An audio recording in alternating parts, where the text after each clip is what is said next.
Medicare is not free. Let's look at the cost of original Medicare in 2026. So if you enroll in Medicare and you stay in the federal government program, in other words, you don't go over to Medicare Part C with Medicare Advantage, then these are some of the costs you're going to want to understand.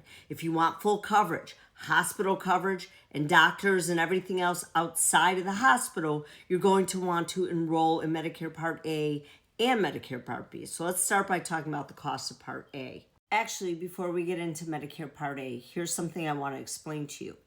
You have to think of the cost when it comes to Medicare in two main categories. You're going to have your monthly premiums, and then you're going to have your cost sharing where you pay part of the bill.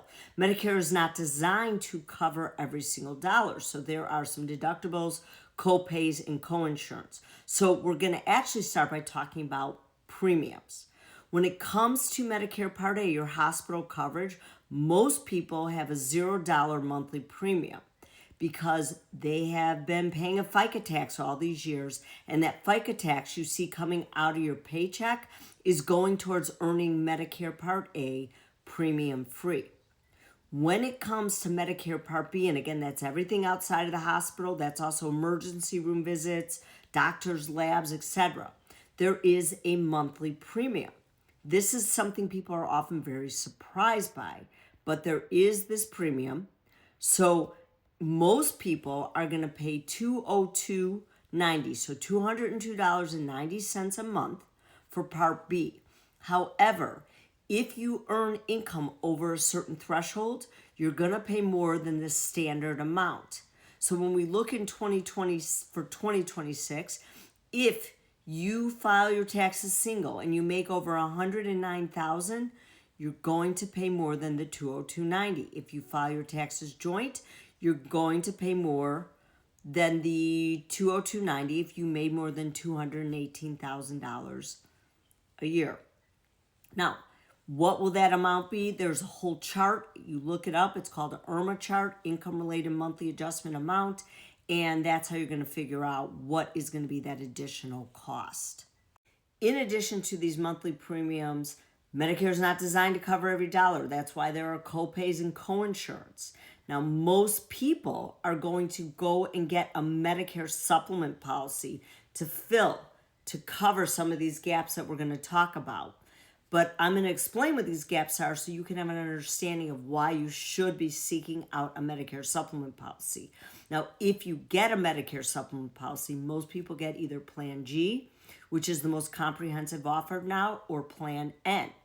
Logic follows that G is going to cost you a little bit more than Plan N because N has additional gaps from a dollar standpoint that G does not. So when we look at Medicare Part A, when it comes to a hospital stay, whether you're in the hospital one night or up to 60, Medicare is going to cover the entire bill except for the deductible of $1,736. But if you have Medicare Supplement Plan G or N, it's covered and you won't pay anything. Now, if you end up in the hospital past the 60 days, then some co-pays are kicking in.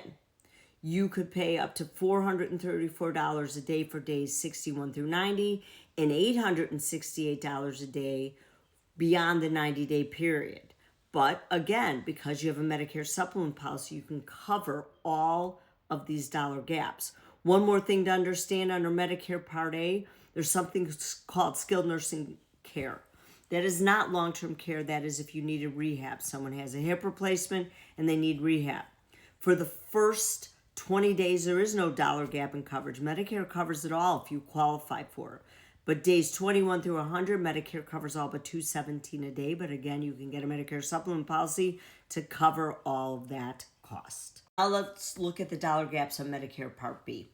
So first you see here where I wrote $283 deductible. So before Medicare owes a dime on one of your Part B bills, you have a $283 deductible.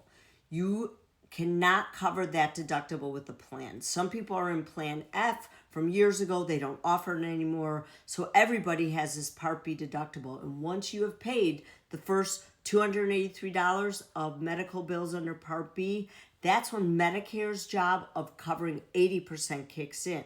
But when I say 80%, that means that they're leaving a 20% coinsurance. Why is this such a big deal? Because it is uncapped. This is the number one reason why you need to get a Medicare supplement policy to protect yourself and your retirement. So when I say it's uncapped, what do I mean by that? If you had a bill for $1 million, $100,000, or $10, you would owe 20%. But by getting that Medicare supplement policy, it's going to cover that 20% as long as it's a Medicare approved claim. Now, if you notice here, I mentioned G, N, and high deductible Plan G. I'm not going to go through the differences with them, but I will tell you this. When it comes to Plan N, and by the way, that will be for another video. When it comes to Plan N, part of the reason it's less expensive, one of the reasons is that it has copays, up to $20 for a doctor visit, up to $50 for an emergency room visit, and there's one other difference, again, different video. But the point being is that if you want to really protect yourself in original Medicare, you're going to get a Medicare supplement policy. There will be an additional premium. That is going to be based on your age, your sex, are you married, are you a smoker, what's your zip code. So it's too hard to tell you what the number would be in this video, but just remember it is an additional premium for you. And then one thing you may notice that I didn't talk about here is if you want prescription drug coverage, you have to get an additional plan under Medicare Part D. There are some costs to that depending on what kind of medications you take. There could be a monthly premium. There's plans out there with $0 premium. And then based on your medications, that's how we determine what your copays would be. But that is in addition to this and this.